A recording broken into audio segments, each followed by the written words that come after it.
গেল কয়েকদিন ধরেই উত্তপ্ত দেশের ক্রিকেট।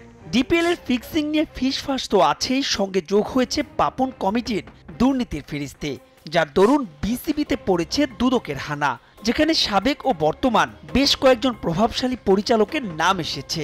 তাদেরই একজন খালেদ মাহমুদ সুজন।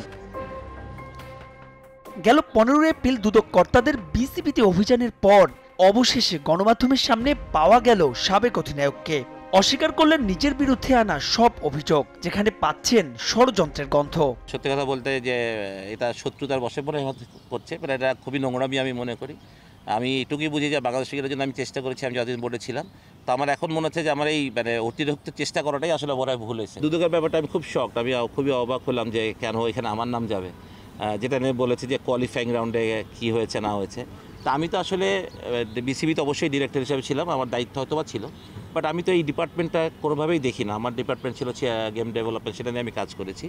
আর এখানে কেন দল খেলবে না, কোন দল খেলবে, কয়টা দল খেলেছে, এগুলো তো আমার এখতিয়ারভুক্ত না। তবে তদন্তের স্বার্থে সব ধরনের সহযোগিতা করতে প্রস্তুত বলেও জানান সুজন। দোষী প্রমাণ হলে মাথা পেতে নিতে রাজি সব ধরনের শাস্তি, সঙ্গে আছে আকুতিও। প্রমাণ থাকে যে আমি বোর্ডের জন্য এমন কিছু করেছি যেটা বাংলাদেশ ক্রিকেটকে ক্ষতি করবে, তাহলে অবশ্যই সেটা আমার মাথা পেতে নেওয়াটাই উচিত। কিন্তু সেটা আমার মনে হয় এইভাবে কাদা ছোড়াছড়ি না করে সেটা প্রমাণ সহ যদি বলে, সেটা আমার মনে হয় ভালো। কারণ আমারও একটা আমার একটা ফ্যামিলি আছে, আমার একটা ফ্রেন্ড সার্কেল আছে, আমার সব কিছু আছে। এটা আমার বদনাম ছাড়া কিছু না। দুর্নাম করার জন্য এরকম কেউ করছে, যারাই করছে আমার মনে হয় সেটা তারা সঠিক কাজ একবারেই করছে না।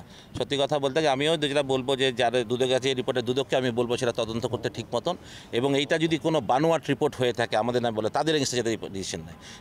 শুধু দুদক কর্তাদের তদন্তের নাম আসাই নয়, ডিপিএল এ সুজনের ক্লাব গুলশান আর শাইনপুকুরের ম্যাচে গড়পেটার অভিযোগ দিবালোকের মতোই সত্য।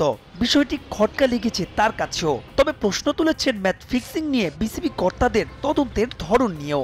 অ্যান্টি করাপশনের অনেক কিছুই তো ধরেন অনেক কিছু হয়, সেটা যে প্রকাশ্য হয় এভাবে হয় সবার সামনে হয়, এটা আমি প্রথম দেখলাম। সেটা এটা যারা করেছেন তাদের রেসপন্সিবিলিটি কতটুকু। শাইনপুকুর ডেফিনেটলি আমারই যারা খেলছে আমার একাডেমি সবাই বলতেই পারে। বাট যদি এরকম কোনো সিচুয়েশন হতো তাহলে তো আমি 350 রান করে 150 রান হলট করতে বলতাম ওদের। আমরা এত কিছু দরকার ছিল না। আমার মনে হয় না এটা নিঃসন্দেহে একটা সন্দেহের আউট। ওদের আউটগুলো দেখে হয়তো সন্দেহ করছে তারা। এটাই যারা আমার থেকে খেলা শিখে, যাদেরকে আমি ছোটোবেলা থেকে নার্সিং করছি, সেই ছেলেগুলোকে আমি কীভাবে বলি এই কথাগুলো। সুতরাং এগুলো আসলে খুবই একটা আমাকে জড়ানো হচ্ছে, আমার মনে হয় খুবই খারাপভাবে। এটা কারা করছে আমি বলতে পারবো না, বাট এটা আমার মনে হয় না ঠিক হচ্ছে।